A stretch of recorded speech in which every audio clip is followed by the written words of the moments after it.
Have you ever met someone and felt an instant, almost intuitive understanding of who they are? A sense that you could grasp their core character in a matter of moments?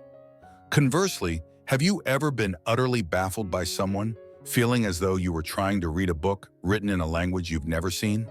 This ability to perceive the true nature of others quickly and accurately feels like a superpower, a secret key to navigating the complex world of human interaction. But what if I told you it isn't a mystical gift, but a skill? A skill that can be learned, practiced, and perfected. This is the art of rapid personality assessment, and its roots lie deep in the soil of ancient wisdom, particularly in the practical philosophy of Stoicism. The Stoics were masters of observation, not just of the stars and the natural world, but of the most complex subject of all, human nature. They understood that to live a good life, a life of tranquility and purpose, one must first understand the people with whom we share our world. Marcus Aurelius wrote, "When you wake up in the morning, tell yourself, the people I deal with today will be meddling, ungrateful, arrogant, dishonest, jealous, and surly.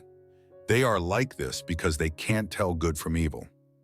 By understanding the potential landscape of human character, he could navigate his day without being thrown off course by the actions of others. He sought to understand their governing principles, the internal compass that directed their choices. Today, we will embark on a journey to cultivate this same skill. We will learn how to look beyond the surface, to listen past the words, and to perceive the subtle signals that reveal a person's true character.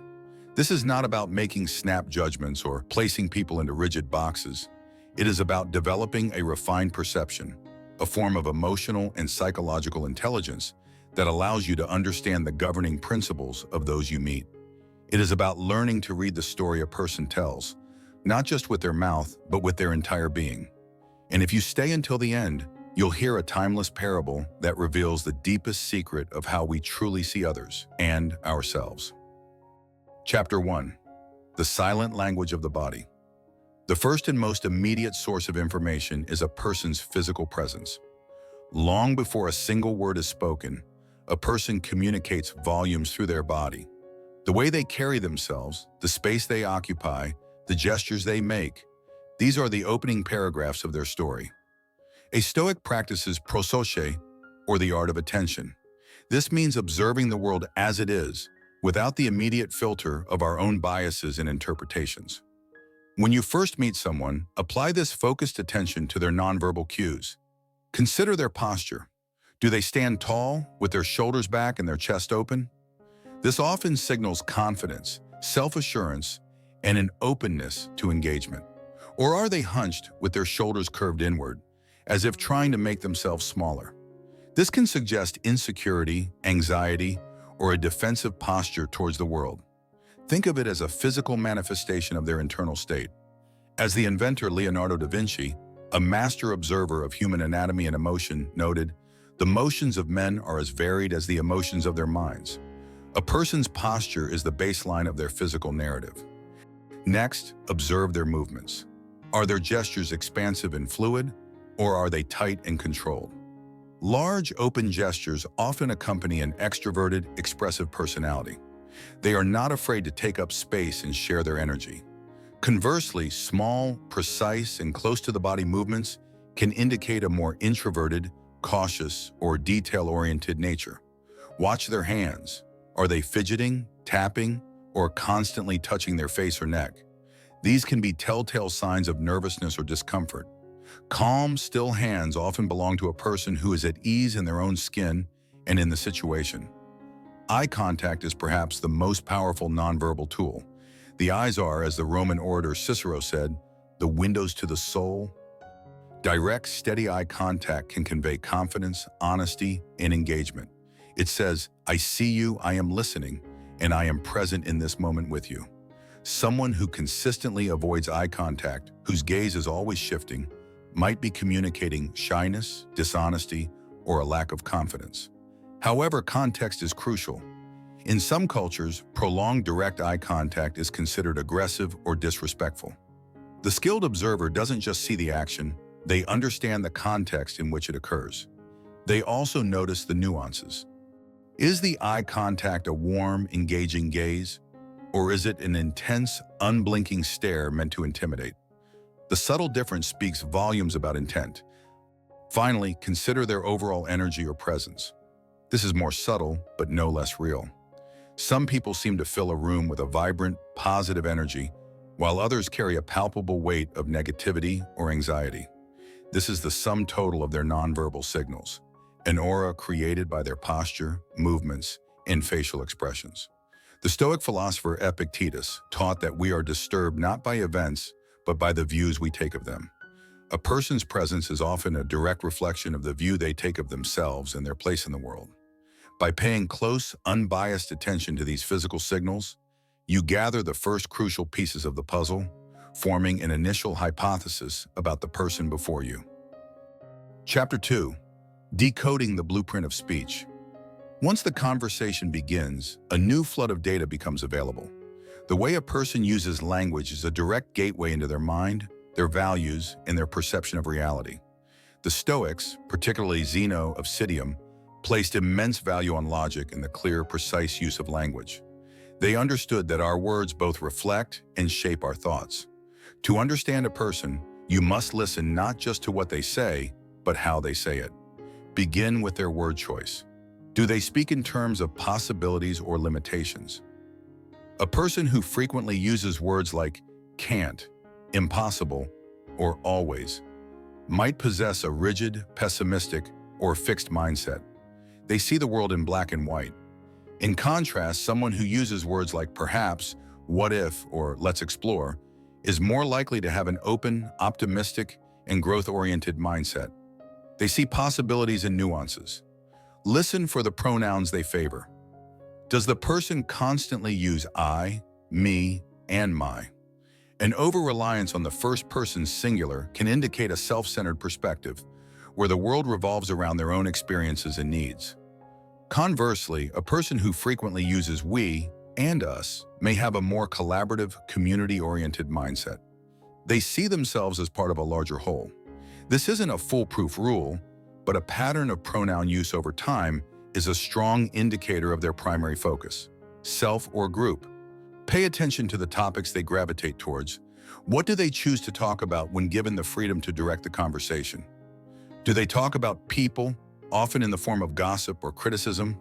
Do they talk about events, recounting things that have happened? Or do they talk about ideas, exploring concepts, theories, and possibilities? The ancient Greek philosopher Socrates is credited with the saying, "Strong minds discuss ideas, average minds discuss events, weak minds discuss people." While a harsh judgment, it contains a kernel of truth. The subject matter a person consistently returns to reveals what their mind is occupied with, what they value, and the level at which they engage with the world. Beyond the words themselves, consider the music of their speech.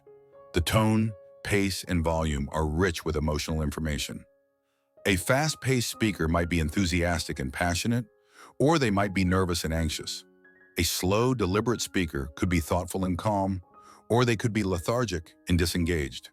A loud, booming voice might signal confidence and authority, or it could be a mask for insecurity, an attempt to dominate the conversation. The key is to listen for consistency and changes. Does their tone match their words? A person who says, "I'm so happy for you," in a flat, monotone voice is communicating a clear disconnect.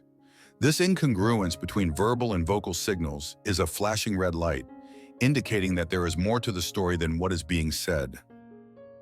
Chapter 3. The Crucible of Character. Reactions under pressure. Perhaps the most revealing test of a person's character is not how they behave when things are going well, but how they react when faced with pressure, adversity, or the unexpected. It is in these moments of friction that the polished veneer of social grace is stripped away, revealing the raw material of their inner self. The Stoic philosopher Seneca wrote, "Fire is the test of gold, adversity of strong men." In the same way, a moment of pressure is the test of character. Observe how someone reacts to a minor inconvenience. Imagine you are at a restaurant and the waiter brings the wrong order. Does the person fly into a rage, berating the staff and creating a scene? This reveals a low tolerance for frustration, a sense of entitlement, and a lack of emotional regulation.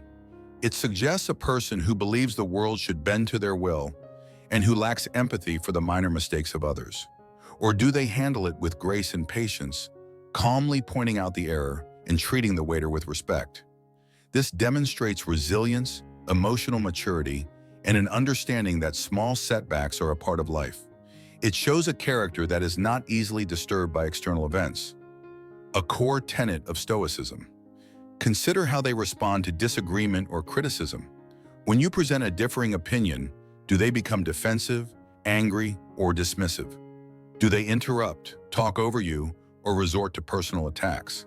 This is the mark of a fragile ego, a person whose sense of self is so tightly wound with their ideas that they perceive any challenge to their opinion as a personal threat.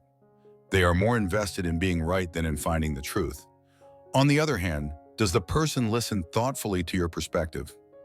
Do they ask clarifying questions and engage with your argument, even if they don't agree? This signals intellectual humility and confidence. They are secure enough in their own beliefs to entertain opposing views, understanding that the goal of a discussion is not victory, but greater understanding. Watch how they react to failure, both their own and that of others. When they make a mistake, do they immediately look for someone else to blame? Do they make excuses or try to hide the error? This reveals a fear of vulnerability and an inability to take responsibility. Conversely, do they own their mistake, analyze what went wrong, and focus on how to do better next time? This is the hallmark of a growth mindset and personal integrity. It is the embodiment of the Stoic principle of focusing on what is within our control, our own actions and responses. How they treat others who fail is equally telling. Do they offer ridicule and scorn, or do they offer support and encouragement? Their response reveals their capacity for empathy and compassion.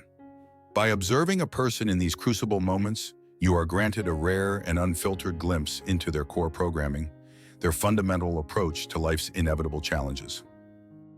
Chapter 4. The Echoes of the Self, Friends and Environment. A person is not an island. They are a part of a complex ecosystem of relationships, choices, and environments. To fully understand someone, you must also look at the world they have built around themselves. The people they associate with and the environment they curate are powerful reflections of their values, aspirations, and inner state. Consider the company a person keeps. Are their close friends ambitious, kind, and intellectually curious? Or are they cynical, stagnant, and prone to negativity? We naturally gravitate towards people who resonate with our own frequency and validate our worldview. If a person's inner circle is filled with individuals who complain, gossip, and avoid responsibility, it is highly probable that they share these same traits. If, however, their friends are supportive, growth-oriented, and engaged in meaningful pursuits, it speaks volumes about the person's own character and ambitions. Epictetus warned his students to be selective about their associations, stating, "Above all, keep a close watch on this, that you are never so tied to your former acquaintances and friends that you are pulled down to their level." Look at the physical environment they create for themselves. Is their workspace or home chaotic and cluttered, or is it organized and intentional? While not a definitive rule, one's external environment is often a projection of their internal state. A chaotic desk can sometimes reflect a chaotic mind, while an orderly space can reflect a clear and focused one. More telling than simple tidiness is what they choose to surround themselves with. What books are on their shelves? What art is on their walls? What hobbies do they invest their time and money in? These choices are artifacts of their personality. A library filled with books on history and philosophy suggests a different mind than one filled with celebrity biographies and fashion magazines. A person who spends their weekends hiking in nature reveals a different set of values than one who spends them in crowded nightclubs. These are not value judgments of which is better, but objective clues about what the person prioritizes and what nourishes their soul. Chapter 5. The Discipline of Assent, From Observation to Wisdom. Now we arrive at the most crucial step in this entire process, the Stoic filter that prevents this skill from devolving into mere prejudice. It is the discipline of assent. The Stoics taught that our initial impressions, or phantasiae, are just that, impressions. They are not truth. Our duty as rational beings is to examine these impressions before we assent to them, or accept them as reality. All the observations we have discussed, body language, speech patterns, reactions to pressure, provide you with an initial impression. The undisciplined mind immediately accepts this impression as fact. He's hunched over, so he must be weak. She used the word I a lot, so she must be a narcissist. This is the path to error and misunderstanding. The wise observer, the practicing Stoic, holds these impressions at arm's length. They treat them as hypotheses, not conclusions. They ask themselves, my first impression is that this person is arrogant. What evidence do I have? Could there be another explanation for their behavior? Perhaps what I am interpreting as arrogance is actually social anxiety. Perhaps their directness is a cultural difference, not a sign of disrespect. This internal dialogue is the core of the discipline of assent. It is the pause between observation and judgment. This practice protects you from the myriad of cognitive biases that cloud our perception. The halo effect, for instance, is our tendency to let one positive trait, like physical attractiveness, positively influence our evaluation of their other traits. The confirmation bias is our tendency to seek out and interpret information in a way that confirms our pre-existing beliefs. The Stoic filter of examining your impressions helps you to counteract these mental shortcuts. It forces you to be a detective, not a judge. A detective gathers all the evidence, considers all possibilities, and only then cautiously forms a theory. Now, before you go, let me share the promised story that reveals the heart of this lesson, the parable of the three wells. A wise old woman lived at the crossroads of three villages. Travelers would often stop to ask her about the character of people they might meet ahead. One day, three strangers approached her well. The first, a merchant, asked urgently, "Tell me quickly, what are the people like in the next village? I need to know if they'll cheat me." The woman replied, "Tell me first, what were the people like in the village you just left?" "Terrible," he spat. "Dishonest, greedy, always trying to take advantage. I couldn't wait to leave." The woman nodded sadly. "I'm afraid you'll find the people in the next village are much the same." The second traveler, a young scholar, approached more thoughtfully. "Wise woman, I'm curious about the nature of the people ahead. What might I expect?" Again she asked, "What did you find in those you left behind?" "Mixed, really," he reflected. "Some were kind, others suspicious. Some generous, others tight-fisted. Most were just trying to get by, like anywhere." "You'll find the next village quite similar," she smiled. The third visitor, an elderly pilgrim, sat quietly by the well before speaking. "I don't need to know about others ahead, but I'm grateful for this water and your presence here."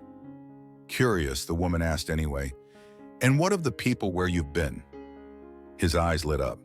"Wonderful souls. Even in their struggles, they showed such kindness. A baker gave me bread, a mother shared her children's laughter, an old man told me stories by his fire. Humanity at its finest." The woman beamed.